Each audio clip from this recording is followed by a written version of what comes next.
తాకట్లో ఉన్న మీ బంగారాన్ని విడిపించి ఆ రోజు ఆన్లైన్ రేటుకి కొంటాం. Sharma gold company. అందరికీ నమస్కారం. నా పేరు మాధురి. మీరు చూస్తుంది సుమన్ టీవీ నెట్వర్క్.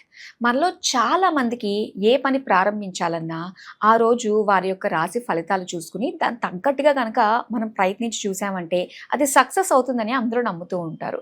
అయితే విశ్వావసునామ సంవత్సరం తర్వాత చైత్రమాసం, మరి చైత్రమాసంలో ఎలా ఉండబోతుంది అనే దానికంటే ప్రతి ఒక్కరికి అర్థమయ్యేటట్టుగా ఇలాగా మాస ఫలితాలు అందరికీ అర్థమవుతాయి కాబట్టి ఇంగ్లీష్ మాస ఫలితాల ప్రకారంగా అంటే ఏప్రిల్ మాసంలో ప్రతి ఒక్క రాశి వారికి అంటే 12 రాశుల వారికి ఎలా ఉండబోతుంది, ఎలాంటి జాగ్రత్తలు తీసుకోవాలి, ఎలాంటి పరిహారాలు చేసుకోవాలి అన్న విషయాలు మనకి తెలియజేయడానికి మనతో పాటు ఉన్నారు ప్రముఖ జ్యోతిష్య పండితులు గురుస్వామి రాజన్ నంబూద్రి గారు.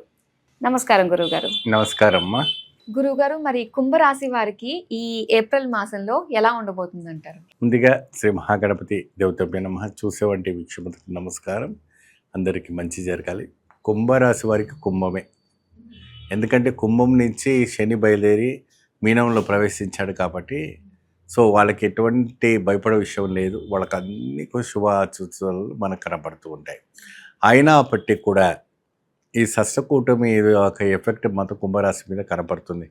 ఎందుకంటే మొన్న మకరంలోనే కుంభమేళ జరిగింది 3 నెలల కింద, ఒక 2 months బ్యాక్ ఏమా. సో కాబట్టి ఆ ఒక ప్రభావం అనేది ఈ యొక్క కుంభరాశి పైన పడుతుంది. కాబట్టి ఇప్పుడు మెల్లమెల్లగా అన్ని అష్టంలో అంటే క్లోజింగ్లో ఉన్నాయి అన్ని గ్రహాలు కూడా. ప్రతి గ్రహం రాహు, కేతువు, శుక్రగ్రహ, బుధగ్రహ, శని గ్రహాలు, ఇంకా అన్ని గ్రహాలు ఏంటంటే వీళ్ళ కుంభరాశి పైన ఏదైతుందో అన్నీ కూడా క్లోజింగ్లో ఉండడం వల్ల ఈ 3 నెలల పాటు కూడా ఛాయావంతరం ఉంటుంది. దానివల్ల కొద్ది ప్రభావం అనేది కనపడుతుంది. వీళ్ళు ప్రత్యేకమైనటువంటి ఆరాధన చేసుకోవాలి. ఆరాధన చేసుకోవడం వల్ల అద్భుతమైనటువంటి ఫలితం రావడానికి ఆస్కారం కనపడుతుంది. రవి అధిపతి ఉన్నాడు కాబట్టి రవి అంటే సూర్య భగవాన్. ఆ సూర్య భగవానుడికి విశేషమైనటువంటి ఆరాధన చేసుకోవాలి. అది సూర్య భగవానికి మేము ఎట్లా చేయాలి, మేము ఏ విధానంగా చేయాలి అనేసి చాలా వరకు సందేహపడుతూ ఉంటుంటారు. సో సందేహపడే అవసరం లేదు. చాలా మెరుగైనటువంటి పరిస్థితి ఉంటుంది. మీరు ఏం చేస్తారంటే ప్రతి ఆదివారం నాడున ఆదిత్య స్తోత్రం ఉంటుంది. ఆదిత్య స్తోత్రాన్ని ప్రతి ఆదివారం నాడు కాకుండా ప్రతిరోజు కూడా ఆదిత్య స్తోత్రం చదివేసి పాద్యము వదిలిపెట్టడం చాలా మంచిది. ఎప్పుడైతే తులసి కోటలో మీరు స్నానం చేసి తులసి కోట ప్రదక్షిణ చేసిన తర్వాత తులసి కోటకి నీళ్లు వదిలిపెట్టండి.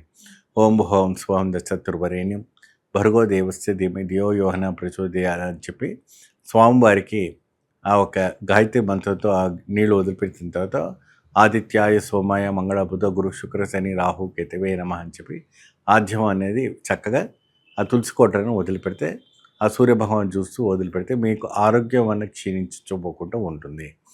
ప్రతి ఆదివారం నాడు ప్రత్యేకంగా గోధుమలు దానం చేయాలి. ఆదివారం నాడు తెల్ల వస్త్రం వేసుకోండి. ఒక మంచి పంచ తెల్ల వస్త్రము, కీలంపావు గోధుమలు, ఒక తెల్ల బ్రాహ్మణుని, ఎవరైనా పేద బ్రాహ్మణునికి ఉంటారు కదమ్మా, ఆ పేద బ్రాహ్మణునికి చక్కగా గోధుమలు ఉంటాయి. ఆ గోధుమలను ఏం చేస్తారంటే ఒక కీలంబావు తీసుకొని ఆ బ్రాహ్మణునికి దానం చేసేసి మంచి అద్భుతమైన ఫలితాలు రావడానికి ఆస్కారం కనబడతాయి. ఇంకా స్త్రీలకి ఏ రంగంలో ఉన్న వాళ్ళకి ఎలాంటి ఫలితాలు ఉండబోతున్నాయండి? స్త్రీలు అనేక రకమైనటువంటి ఐటీ రంగంలో ఉన్న వాళ్ళు కానీ, పోలీస్ రంగంలో ఉన్న కానీ, మన మహిళా రంగంలో ఉన్న వాళ్ళు కానీ, పాలిటిక్స్ సెన్స్లో ఉన్న వాళ్ళు కానీ, మరి ఇతర రంగంలో ఉన్న వాళ్ళు కానీ, మళ్ళీ లేదంటే చిట్ ఫండ్స్ పెట్టుకొని బోటిక్స్ పెట్టుకున్న వాళ్ళు ఎవరైనా కూడా వీళ్ళు ఎక్కువ శాతం ఏంటంటే సోషల్ మైండ్గా ఉంటారు. వీళ్ళు కుంభరాశి వాళ్ళు ఏంటంటే ఎక్కువ శాతం సోషల్ మైండ్గా ఉంటారు. అందరితో ఫ్రీగా ఉంటారు, ఫ్రీగా మూవ్మెంట్ అవుతుంటారు. బిజినెస్ పరమైనటువంటి మైండ్స్ బాగుంటాయి. వీళ్ళకి ఎక్కువ బిజినెస్ టెక్నిక్స్ బాగుంటాయి. ఎక్కువ శాతము మంచి లాభదాయకం రావడానికి మొత్తం ప్రయత్నం చేస్తూ ఉంటారు. సో అటువంటి దానికి మంచిగా మనము ప్రొసీడ్ చేయడానికి మంచిగా బాగుంటుంది. సో వాళ్ళకి కూడా ఎటువంటి భయపడే విషయం లేదు. సేమ్ విధానంగా చేసుకుంటే వాళ్ళకు కూడా మంచి ఫలితం రావడానికి ఆస్కారం కనపడుతుంది. అంటే మీరు అన్నారు కదా ఛాయ దీనిపైన ఉంటుంది కుంభరాశి పైన అని. సో దాని యొక్క సైడ్ ఎఫెక్ట్స్ మాత్రం మనకి 3 నెలలు చూపిస్తాయి. 3 నెలలు మాత్రం కంపల్సరీ ఉంటుంది. అది దానికోసమే ఈ యొక్క సూర్యుడు అధిపతిగా ఉన్నాడు కాబట్టి ఆ ఆదిత్య స్తోత్రం చదివి చక్కగా దానం అలాంటివి చేసుకుంటే అద్భుతమైన ఫలితం లభిస్తుంది. కష్టమే, తప్పదు. మనకు ఏం చేయాలి, మన నిత్య జీవితంలో ఇవన్నీ చేసుకుంటూ మళ్ళీ ఈ దానాలు ఇవ్వాలా ఇవి జపాలు చేసుకోవాలనుకుంటే మీకు మెరుగైన వంటి పరిస్థితి రావాలంటే కొద్ది కష్టపడాల్సింది తప్పదు. ఊరికే ఏది కూడా రాదు, కష్టపడని ఏది రాదు. కాబట్టి దానమైన పూజలైన పునస్కారాలైనా కంపల్సరీ చేయాలి. ఈరోజు మీరు 4 డబ్బు సంపాదించాలంటే అది చేయాలి, తప్పదు. ఆ స్వామివారికి తప్పకుండా చేస్తే మంచి ఫలితం లభిస్తుంది. అంటే కొంతమంది ఏం చేస్తారంటే డబ్బులు ఇచ్చేస్తున్నాం కదా, వాళ్ళు చేసుకుంటున్నారు కదా, మనం వెళ్ళాల్సిన అవసరం లేదు అని అలా చేసే వాళ్ళు కూడా జరుగుతుంది, కానీ అలా చేయకూడదు. మన చేతితో చేసిందే అవి వేరు. కొంతమంది అమౌంట్ ఆన్లైన్లో వేసేస్తారు. గురుగారిని ఈ రకంగా దానం చేసేసుకోండి, ఈ రకంగా మా పేరు గోత్రనామం పైన దానం పూజ చేసేసండి, సూర్యభగవానికి ప్రత్యేకమైనటువంటి అభిషేకం చేసి మా పైన అర్చన చేయండి అని చెప్తారు. కానీ అది అది అంత స్వచ్ఛమైన వంటిది కాదు. అలా చేయడం వల్ల ఏదైతే దేనికోసం చేస్తున్నామో అది మనకు అంత మనకు ఫలితం కనపడదు.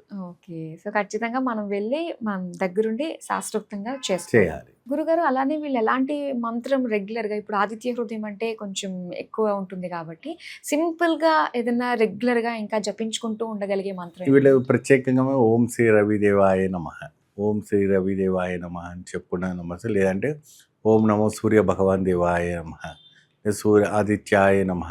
ఈ ఆదిత్యాయ నమః అని చెప్పుకునే సరిపోతుంది. ఎక్కువగా పెద్దగా స్తోత్రం కాకుండా శ్రీ ఆదిత్యాయ దేవాయ నమః అని చెప్పుకుంటూ ఆద్యం వదిలిపెట్టుకుంటూ కూడా చాలా చాలా చక్కగా అద్భుతమైన ఫలితం. ఎందుకంటే రవి అధిపతి ఇక్కడ కూర్చొని ఉన్నాడు కదా, ఈయన కూర్చున్న తర్వాత ఇంకా తక్కిన గ్రహాలన్నీ కూడా ఏమవుతుంది, ఈయన రాజు కాబట్టి ఈయన మాట వినడం తప్పదు. సో ఆ సమయంలో వీళ్ళకి ఏంటంటే ఈ యొక్క ఛాయ ఎఫెక్ట్ కనబడుతుంది కాబట్టి ఈ యొక్క స్తోత్రం చదువుకుంటే చాలా అద్భుత ఫలితం లభిస్తుంది. సో అయితే మనం ఆయన్ని ప్రసన్నం చేసుకుంటే వీళ్ళందరూ మన మాట వింటారు.